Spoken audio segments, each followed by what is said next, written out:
The 1920s were a time of scapegoating immigrants. And politicians, I remember particularly the Republican President Warren Harding coining the phrase America First, just in case you thought Mr. Trump invented that. America First was his slogan in his campaign in the 1920s. The rise of the United States to world power really was the fruit of World War I, as it would again be at the end of and as a result of World War II. The wars among the Europeans ended the dominance of Europe and opened the way for the dominance of the United States and then later China and so forth. And I think those periods in the 1920s are also like ours in the following sense. Life was changing. The farm was disappearing as a source of livelihood for millions of Americans who were forced by the collapse of the farms, their replacement by larger and larger farms, which eventually would be called agribusinesses. We're pushing more of them out of their jobs, out of their farming way of life, forcing them into the cities where they were a bit of a stranger because the cities had become the locus of the waves of immigrants who came mostly from Europe and settled mostly in coastal cities, but other cities as well.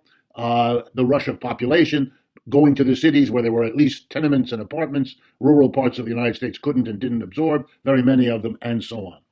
And everything changed after World War I. Then there were all the economic changes, the rise of urban as opposed to rural America, the shift of people from one sector to another, and the continuing boom of American industry, replacing the Europeans who had wiped each other out in the war, absorbing millions of new workers, particularly waves of immigrants. And it shook up American society. There was enormous wealth being created, but being harvested pretty much by the richest amongst us, sort of like recent decades again. And this was causing tension and opposition and hostility between rich minority and poor majority. And in those situations, the people at the top find it very convenient to refocus the risk of domestic anger about them, their wealth, their having made money off the war, their having come through, having let their kids escape from the war. The usual issues of fundamental inequality began to bubble up. And so it became interesting for the politicians to keep the lid on the system, which is what the wealthy always want them to do, to focus hatred elsewhere. And the two big choices, those days in the 1920s, were immigrants, and radicals. That's right, the 1920s were the time of the Palmer raids in Boston, the time of the Sacco and Vanzetti trial. Radicals who were often identified with immigrants, you know, the way Latino immigration is hooked together by Trump and others with the drug business. Well, in those days, it was criminal activities of all kinds, but particularly political radicalism. The American left was beginning to show its power.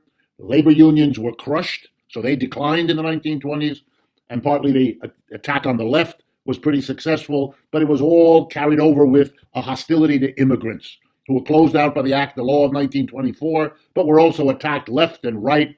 There was also a time of trying to go back to quote-unquote traditional values, one of which was banning alcohol. If you put together the discrimination against immigrants and the creation of a wonderfully profitable market by illegal alcohol, you will understand why the 20s were a time of alcohol running, anti-prohibition, criminal gangs heavily shaped by immigrants, the whole picture, the bubble of the time. But again, the basic answer, when America is troubled, it has a tendency to take advantage in a horrible way of its otherwise noble history of welcoming immigrants. It solves its internal problem by turning on the latest immigrants, demonizing them, and hoping thereby to distract popular attention from the social and economic inequalities of the capitalist system as it was evolving.